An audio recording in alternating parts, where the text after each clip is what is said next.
Warning. The following podcast is utter nonsense and may cause agoraphobia, kleptomania, insomnia, and oppositional defiance disorder. We are required by law to provide you with this disclaimer for hazardous materials. Welcome back to Hazardous Materials, where we gather around the good stuff. I'm Gideon Gonzalez, and with me as always, Casey Johnson. And we are back after our long hiatus to address the most important election of 2022. Of anybody's life. And that is the second X-Men election. Yes. Which feels a little premature. A bit. Considering that I feel like half of the cast of the main X-Men book hasn't gotten anything to do yet as is. No, like, I mean... has Rogue gotten a single line? No. Yeah. No, as far as I understand, there's only been about 6 issues of the X-Men line since they did the last election. Yeah, it's a little premature. But you know what? We all love to vote on our faves. We're saving our vote because it turns out we voted for the same person. It's because we've got taste. Where? We got taste. Right there. Simpatico. Yup. So we're going to save them for the last slot on our list as we walk through the candidates and we weigh their strengths, their weaknesses, their electability. And so we're going to start off with, I think, one of the most electable candidates on this bunch. Yes. I think she's a beloved icon of children's entertainment. I'm, of course, referring to Firestar, a.k.a. Spider-Man's amazing friend. Or yet another character that was created because you can't put Human Torch on a kid's TV show. Lighting yourself on fire, bad. Yes. Microwaves, cool. Yep. Yeah, microwaves. That's so much safer. But I guess it's going to be hard to pack it. For kids to pack themselves in the microwaves and endanger their lives. I say, well, funny that you say safer because it turns out it wasn't safe for our girl. She did get cancer. No, she did get cancer because of the microwaves. Because she wasn't okay. So it's typically not typically referred, but it's typically inferred that mutants are resistant to their own damage, their own whatever they're projecting. Spider blood, radioactive spider blood. That's the reason why Havoc's arms don't fall off. Apparently, our friend Firestar was not resistant to microwave radiation and got herself a healthy dose of cancer right in the middle of the Yeah, that was her arc for quite a while, throughout the 2000s. Because I think there was a whole miniseries about it. Yeah, I remember Marvel Divas. She still had cancer. Yeah, that's actually where they revealed it. Was oh, that's right. Yeah, because she got all her friends together. Yeah, and it's like, this is what I've got. This is what's going on. How did they end up resolving that? I think she just went to chemo for years and recovered. Okay. I don't think she magically superheroed it away, which I appreciate. Yeah, that was cool.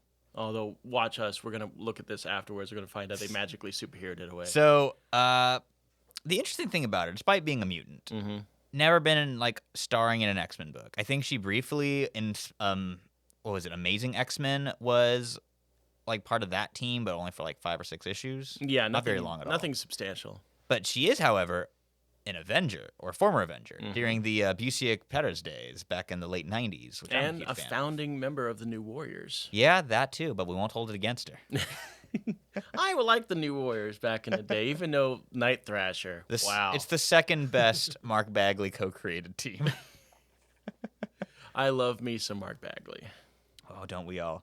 So, Firestar. So her first actual appearance is in Spider-Man and His Amazing Friends #1. But her in-continuity appearance, which is the more important one, is Uncanny X-Men 193, where she's part of the Hellions. Yeah, and this is the issue where Warpath, or James Proudstar, decides he's going to take vengeance on the X-Men for the death of his brother. It's got that sick John Romita Jr. cover as well. Now, decades later, his brother's now back. He's finally back, and which I've been waiting for. And it has his own one-shot coming. I'm excited for it. Well, I am too. But the bigger thing, though, with Firestar that I want to talk about with regards to her Hellions connection. Did you ever read the Firestar miniseries from the 80s? I did. Do you remember the heinous thing that Emma Frost did and what might be the most evil thing she's ever done? Did it have something to do with empath? No. Okay. It involved bringing Firestar's childhood horse around, Butterrum, and psychically having Firestar use her microwave powers unknowingly on said horse and blowing it up. Oh my god. Making Firestar think she couldn't control her powers so Emma could manipulate her at the school. Emma Frost, what the hell? That's what we call a girl boss move. Wasn't that whole series done by Sienkiewicz? I don't think so. I know the covers were. I thought, man, I could have sworn Barry Windsor Smith did the cover. Barry Windsor Smith did do the internals. That's right. I'm because he draws eyes a particular way, and now I'm remembering it. Got them long faces. Yeah, he's got vacant eyes. He's got those dead eyes. Stare into your soul. Mm-hmm. So Firestar, Horse Killer, Avenger, X-Man. I think she's at least going to be in the top 3. Yeah. Just because on facial recognition, I mean, you got people that are my age that grew up on Spider-Man's Amazing Friends. It's like, oh, I know that, and they'll vote for it. So speaking of recognition, we're gonna go next to one of the probably most obscure on this list. Mm-hmm. I like her. I'm referring to Bling With an an exclamation point. Yes, that's very important. Who first debuted back in Adjectiveless X-Men number 171. She is I believe both of her parents are musicians, and she is an heiress, and her body is made of gemstones. Hence, yeah, she comes from money. I think. Yes. Hence the name, Bling. Bling. Yeah, her parents are apparently hip hop royalty of unknown, unnamed people, but it's heavily implied. And we're talking like a Jay-Z level kind of level of fame. So, yeah, apparently she's trying to do her own thing, and I guess she's trying to, there's been a couple issues where they've tried to point out that she's trying to become her own person, and she doesn't want to be just I grouped in remember the she background. was in the Christina Strain Gen X book a few years back, which I didn't love that run, but Blink was fun in it. I liked her okay in that. Yeah. Not a character that I have like a ton of feeling for, but I think she has a great look. I find her name hysterical. I love it. Yeah, but Bling. she's largely been a background character. Yeah. And right now, she still is. But here's the thing. We all love our background mutants. We do. Like, half the fun of Rod Reyes on New Mutants the past couple years has been being like, ooh, look, there's those characters and that one. Just little hints and seeded around. Yeah. And that's another great strength of the Krakoan era is everyone's here. Oh, I'm almost about to go on a tangent about how I'm glad that the Karma is finally getting the spotlight, but we'll save that for another time. For a future episode. Mm-hmm. So we're going to move along to another character I think is a contender just because she has a pretty strong fan base in the X community. Yeah. She actually recently, in the pages of X Factor, recovered from what happened to her at the end of the last big X Factor run, and that is, of course, Siryn. Siryn had some rough years. Yeah, good old Terry Cassidy became a death god and then stopped being a death god in the Krakoan era. Yeah, she was basically the byproduct of the last Peter David issues in X Factor. Yeah, I thought that was... I appreciated that they actually addressed how her arc wrapped up there. And then, Yeah. And of I course... kind of wondered what they'd done with that. I was like, okay, are we sweeping? That is something I really enjoyed about the X office under Hickman, is that just when you think he's completely blowing something off, it's like, no, we're going to address that directly. And that's what I thought they were going to do with Siryn. I thought, it's like, oh, she'll just show up and this Morrigan thing is going to automatically got rid of. No, we're going to do a big old 4-issue arc about it. Yeah, almost the entirety of Leah Williams and David Valdeon's X Factor was that, which I really loved. It's one of my favorite X books of the current era. But Siryn popped up in one of your favorite comic books ever for her first appearance. Spider-Woman number 37. That's right, she did. Helped fight the Juggernaut. And Black Tom Cassidy. Indeed. I remember that. That's back when she thought that, I think she thought that Black Tom was her father. I mean, it makes sense. I mean... And then she found out that Sean was. Yeah, but I'd say, she was in the ballpark. Yeah. Old Sean Cassidy, who ran in the last year's X-Men election. Yeah, he didn't do that well. I was really surprised by that. There was some shenanigans in last year's election. I think it was the gifted fandom did show up in force. Yeah. And that is one thing I actually really appreciate about this year's election is that I don't think really much of any of these characters have not like outside of comic influence beyond Firestar. Yeah. Like Firestar is the only one who really has gotten play outside of the comics, so I think this is going to be a much less shenanigan-y. Well, there's clearly going to be some losers out of this. I mean, when we're looking at this list, you and I have already gone over it, and there's going to be at least like 5 people who have no chance in hell of winning this. You never know, but there is definitely one guy I think we can agree. Absolutely. Yeah, and he's not next, but he's coming up. He's coming up. Well, what? Jeez. So, a character who I actually really like and was pleasantly surprised to see here is the Wakandan mutant Gental. Yes. He's part of the new X-Men Academy X era books. Showed up in number 23 of that run. Another mainly background character for a very long time. Yeah, he had a 6 Scotty Young design, though. So. Yeah. And then they finally addressed him in the very end. And I guess now we find out why he's mainly a background character. He's a pacifist. Yeah. He doesn't like to use his power at all. I remember he popped up in X-Men Red a couple years ago, and Yeah. he was used pretty well there. So Gental, who's a bit more of a obscure character, has got kind of the strong guy power set where you hit him and he gets bigger and bigger and stronger. Yeah, that's why Strong Guy looks like the way he does. He's deformed because And different also, parts of like his body. strong guy, doing this caused him great pain because he is physically growing exponentially and tearing muscles and stuff and getting bigger. But what the advantage Gental has is that his powers didn't activate in the middle of the suburbs. His powers activated in Wakanda, where they had a technological solution involving vibranium-laced tattoos throughout his skin that help absorb the impact and keep him from getting like strong guy. Vibranium has truly become the Deus Ex Machina of Marvel when it comes to everything, including the MCU. Put that stuff on everything. Yeah. It's a cure-all. I got vibranium on this.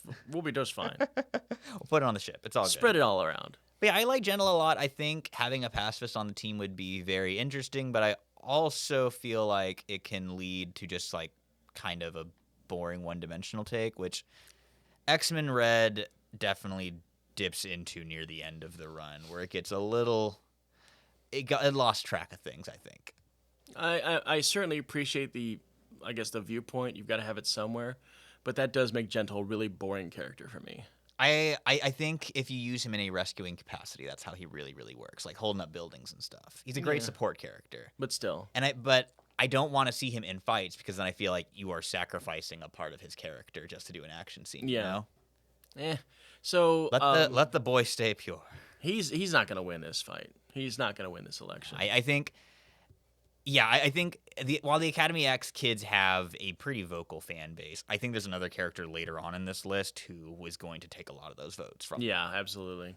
So we were talking about who the obvious losers of this election are. Yeah. And this is the guy, the meme vote, not a snowball's chance in hell, Micromax. Micromax from the Excalibur days, Alan Davis's run. A character who I had no knowledge of whatsoever. So Casey, hit us with that Google. Yeah, Micromax he's a doofus. So he's basically a guy who can do the whole Hank Pym thing. Grow up, shrink down, some shape-shifting abilities. And he's an ex-DJ, and as soon as he got his powers, he's think, well, I'm going to go work for MI6 or the British government. And that's the reason why he shows up in Excalibur. And like his whole dossier for the entire time he's in Marvel, he's usually working for either law enforcement or the wrong side of law enforcement. He was involved in that whole Sentinel ONE thing when the mutants thought there was only like 198 of them. And yeah, James Rhodes was holding that thing. He was part of that. Oh. Always on the wrong side. What a bastard. Yeah, exactly. Go to hell, Micromax. Most recently, he was with a group of people that I guess went against X-Force, and Shatterstar impaled him. Oh, good. But he lived through that. Oh, boo. Yeah, he is useless. Yeah, so what I'm gathering, Micromax is a character who's so obscure that he just doesn't have the votes to get there. But not only is he obscure, but if you know Micromax, you probably don't like him. Yeah, he doesn't seem like a very likable dude because he has no sense of mutant identity at all. So, the Academy X fans, they're eating well this election. Yep. So not only do you have Gental on the roster, though, you have who's essentially the co-lead character alongside X-23 from that era. Yeah. That is Surge, who's got sick little lightning hands, big chunky Scotty Young gauntlets, which have never left. Chunky pants. Yes, and big pants. It was... Chinos. If you didn't know this book was from 2004 already. Yeah, now you know. Surge was really well used right around the time that Objectiveless X-Men was happening, right around the time that Inc. was occurring, the not mutant member of that whole thing. And she got a lot of play, but then as soon as the book ended, soon after the big bus kill, as is tradition, if you're part of a new generation of mutants created, you get immediately forgotten as soon as your book's over. Yeah, expect some collateral damage. Every so often, they'll color a background mutant blue hair so you can go, ooh, look, Surge is there. That might be Surge. I don't think Surge has had a speaking line in like 15 years. Jeez, yeah. I mean, maybe not that long, like a decade probably. Maybe she had one line saying, ooh, look at that. Yeah, like... in the back of maybe some... Because I'm really... like event book. I'm trying to think of stuff where she would have like popped up in... And man, Messiah complex, maybe? Necrotia, maybe? Maybe? Because remember all the mutants that died in the bus? That Yeah. I just talked about. Yeah. Oh, yeah. We should talk about that sometime. The bus, that's definitely something we should talk about. Mutant, if I just say mutant mass murder number, we've lost count. Yeah, it's up there, though. It's up there with We the saw Mutant those sales Massacre. from Mutant Massacre, and Marvel never stopped chasing that high. Yeah, we need to do that in one frame, and we need to do it like a few issues after we're going to cancel it. Your kids Or like before, I should say. Your kids like Civil War? Oh, God, yeah. That is almost like the Connecticut Poor explosion. taste. Bad taste in Civil War. Yeah. Well, both of them were kind of lame. Anyway, who's So next? a character, next one is a villain who actually debuts around the same time. Mm-hmm. Back in Wolverine Volume 3, the Enemy of the State arc, drawn by my boy John Romita Jr., is, of course, the Hydra assassin, Gorgon. I love Gorgon. He's got a lot of play on Krakoa. Yeah. He was a big factor during that whole X of Swords, or Ten of Yes. Swords. Where he made the sacrifice play and died in Otherworld, which meant that he can be resurrected, but he at the cost of his mind. He is very broken.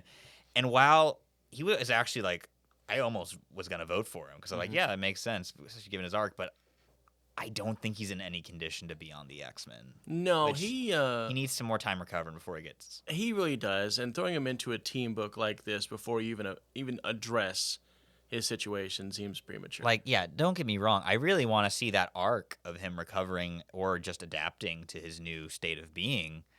But I would rather see that in Legionaries of X, which is the actual sequel book to Way of X, than I would want to see it in the main X-Men book, where it's already struggling to balance the characters it has. Yeah, because X-Men book is a main focus. It's trying to do something, and you can't dedicate a third of the book to, oh God, we really need to address Kraken. Yeah, Gorgon. I was just talking with friends the other day that I was like, I'm pissed that Sunfire hasn't had a single line of dialogue. And then this past issue, he finally got to speak. And I was like, oh, yeah, we neat. got a good look at his faceplate. I thought it was really cool. Yeah. Sunfire is one of those things where you see him a lot, but you really haven't seen his development, not since he was a horseman. Yeah, that is God. Yeah, since the '90s, Yeah. Sunfire is really. I remember they briefly replaced him with his sister in the late '90s, early 2000s. I remember that. Who is it? Sunfire. Yeah, she was on that.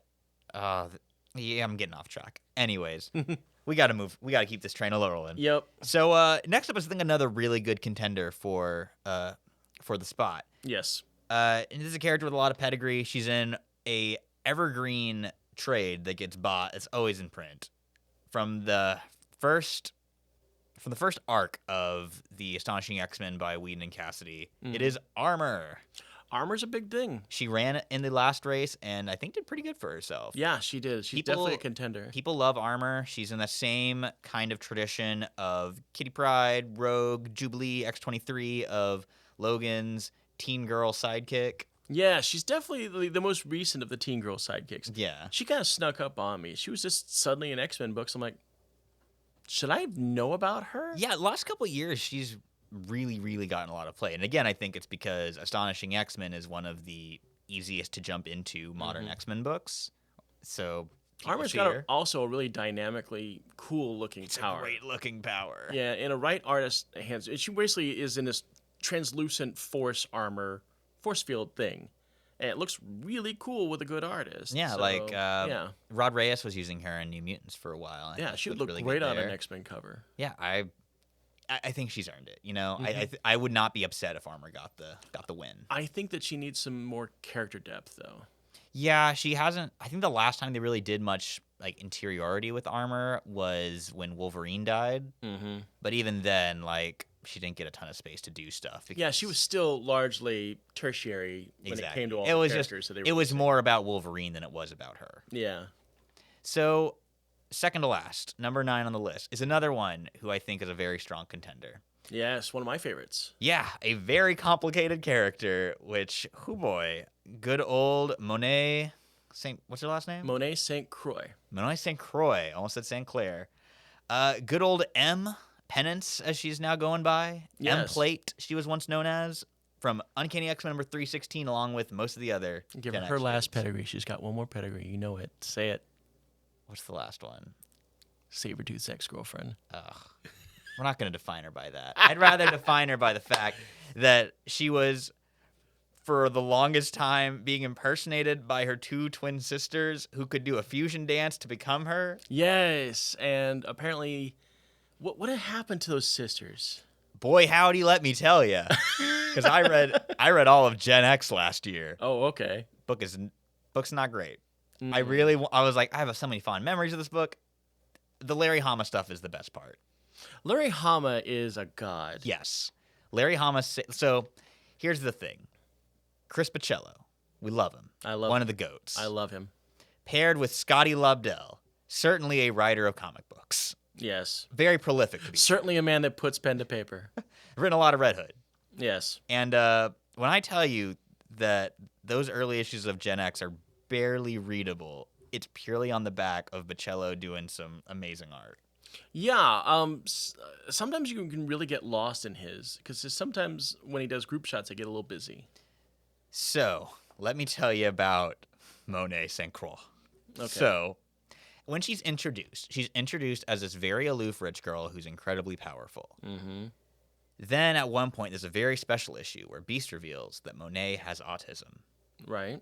However, it is then later revealed that after they fight Monet's evil brother, Emplet, that Monet has secretly been 2, I think, 8-year-old girls who fusion dance into a 16-year-old girl, and one of them is autistic, and that Penance, who was the red porcupine girl that's been hanging out, is their actual sister who got locked in that form by Emplet. It got real complicated. It did. Really quick. And it was really stupid. And then, in order to save Monet, the twins had to become Penance. Bizarre. And I think I'm getting that straight, but I'm not sure because that arc happened over the course of like 50 issues. So basically, it's heavily implied that the M that was in most of the early issues of Generation X was 1 or 2 people. It was 2 separate, yeah. It was... Given, just depending on what day you approached her, you were getting a completely different girl. Yes. Insane. Yeah. And let's not even talk about the fact that her brother eats mutants. Yes. And then, for a while, she and her brother fusion danced, and she had his gross little hand, like Morbius living vampire hand suckers. And then that's when Sabretooth took her in and tried to hide the fact that she had that condition because she was becoming bestial. It's like, hey, I understand getting the short end of the stick when this happens. Jubilee and Chamber cured her of it, or Sabretooth cured... I lost track at some point. I don't remember. The point is... Yeah. Monet has led a complicated life. Yes. But we're not going to hold that against her because she's a delight to read. She really is. Like, I did not care much for X-Corp, but she was fun in it. I tried to read X-Corp. It wasn't bad. It wasn't Fallen Angels. Yeah. But it was dull. It's a solid C. I liked parts of it. I loved Multiple Man's role in it. I love to see Layla Miller again. Yeah. And the fact that he has a relationship that's real with her and she's not just gone. Yeah. They I just like put that. her on a farm. Mm-hmm. I mean, they did put her on a farm, but... Literally. But yeah, Monet has a ton of personality. She has a great clash with other characters because she is a very caustic person, and that is a fun character to throw into what's in current X-Men right now, a pretty balanced and even keel dynamic, and I feel like she's a good thundercracker to throw in there. She's a arrogant Moroccan debutante genius with all the powers you could possibly need. Yeah, she's a flying brick. Yeah, she's a flying brick with telepathy on and top she knows of it. She's a delight. I mean, for a while, her power was she was perfect. Yeah. It was like, I got all the cool stuff. And why is she perfect? Well, because she's two little girls doing a fusion dance. Yep. But make of that what you will.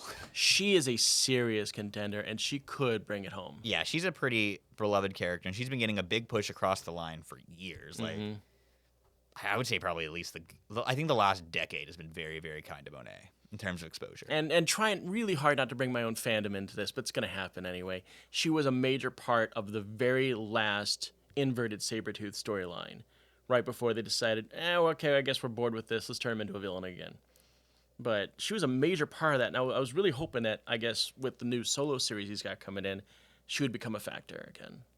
So, fingers crossed. And one last thing on Monet. I know we spent a lot of time talking. We about it, did but because there's so much to talk about. Monet is the big deal. So, one of my favorite. We were talking earlier, and I almost brought it up earlier but I didn't want to spoil Monet's presence on here. But early in Rod Reyes' New Mutants, there's a scene where you see the Monet twin. You see the Saint Croix twins. Oh, okay. And they're two little penances. Oh, They're I two saw separate those. little red porcupine kids. I just chalked that up to weird background And stuff I was like the Bamfs. they're back. I was so stupid excited to see them. So They need to address that. And yet it's weird that if there are two little penances running around, why is Monet going by Penance now? And also, I guess she can just turn into Penance at will. She can transform. Which has been kind of like her Krakoa era. I guess having a transformable ability makes you cool, kind of like the way Angel to this day can still turn to Blue Archangel. Not cool to me. Some people got that 90s edge to them that never goes away. So let's talk about our boy. Yeah, so we both came to the same conclusion, which is that while we love a lot of characters on this list, yeah, some big heavy hitters, I went with a character who I don't necessarily love, but I would love to see more of. Yeah, he's a character with with years of pedigree, who has mostly just been a background player his entire existence. I think the only time he ever had anything resembling a character arc was on X-Men Evolution. And I'm fairly certain that we think this way because of the breakout role that Pyro has done in Marauders. We are, of course, referring to his buddy, Avalanche. the Brotherhood of Evil Mutants, Avalanche. Avalanche first showed up way back in Uncanny X-Men number 141 during Days of Future Past alongside Pyro, and I think Destiny's first appearance is also in there. Destiny and Pyro's first appearance when they're all trying to kill Senator Kelly. Yep. The crew. So, yeah, Avalanche has just never gotten anything. Like, he's always just kind of a mook that hangs out with the much more personable Blob and Pyro. Yeah, another Marvel Greek character they didn't really develop too much. Avalanche is Greek? He's Greek. Huh. See? You never would have known. Yeah. What's his people name? Stavros. Oh, okay. Yeah. I could have guessed. There you go. The only other Greek character I could possibly think of is Riptide from the Marauders. I can think of a very obvious Greek Marvel character. Well, I mean, beyond Hercules. I mean, it's kind of obvious. That's way too on the nose. But yeah. He's not Greek. He's Grecian. He's Olympian. Yes. But yeah, there's a lot of characters I really like on this list. A lot of characters that I really love on this list. But I think time. Avalanche has the most potential. He really does. And again, we're talking about this because Pyro was a throwaway character. We both were sure would get killed off in spectacular ways, much like the way they would kill off M-Plate every 2 issues in Hellions, which I loved. Every time that Scalp Hunter killed him, I was like, way to go. I don't like M-Plate. Empath. Empath, thank you. M-Plate, we got Monet on the brain. Yeah. Oh, God, I'm about to get on a tangent about Empath. I need to steer away from that one. Avalanche just has a lot of potential because they really haven't done anything with him. He's usually just the guy in the background ripping up the street. He's got a good design. Yeah. I have long wanted his X-Men Classics figure to go with my X-Men villains. Yeah. Although I know that once I spend $100 on that figure, Legends will announce a new one. Oh, of course. So I'm in the constant perpetual of not buying it, and they won't make one until I buy it. I feel, and I actually didn't realize that Legends was a big deal, and so until I started shopping for some of my own and realized that's $100. Yeah, it gets nuts. It really gets nuts. So that's why I got to stay on top of it, which is a terrible thing to do and a habit I don't recommend. So the Sabretooth they're releasing for 2022, even though he does look like William Dafoe, I'm still buying. Oh, of course you have to. But anyways, that's what the X-Men election looks like. Who are you voting for? Tell us down below, or don't, because isn't that illegal? Yeah, I guess you can't really. Yeah. We don't want to influence you. We just want to let you know what your options are. But we would really appreciate it if you actually voted for Avalanche and let us know. Someone at my work went on to every work computer, her phone and her boyfriend's phone, to spam votes for Firestar. So. Oh my God! Did Gina really do this? Yes, that actually happened. When I was like, "Yeah, like Firestar's in the election," she went boop boop boop boop. That sounds right. That sounds right. So go support your weird favorite as long as it's Micromax, because that dude sounds like he sucks. He really does suck. And if you showed up on that team, I'm pretty sure he would not be well liked. No. He ain't gonna be in the Knights of X, I'll tell you that much. No. I mean, I'm pretty sure he would get, like, offed They'd have to reboot Micromax a few times. Let him go through the old the resurrection protocols a couple times. And as we wrap this up, I do want to mention one other thing. They finally got rid of Pyro's face tattoo. Yes. Oh my God. Jerry Duggan saved it for his final issue of Marauders. The very last one, and with no explanation for it whatsoever. And I kept expecting the next panel because he was impersonating an Australian businessman. I kept expecting him to be like, wipe it off, and there'd be that stupid skull is there. He just, this whole time we've been waiting for the money shot of Pyro getting killed and brought back without the tattoo, but they did it off screen. They did it off screen, and he even explained why he did it. Although he didn't talk about the tattoo, it's implied because he was going on his book tour. Because Pyro is actually an author. It's always been established. What a wild pull. I know. But hey, it happened finally. It did. It only took 28 issues. Good night, everybody.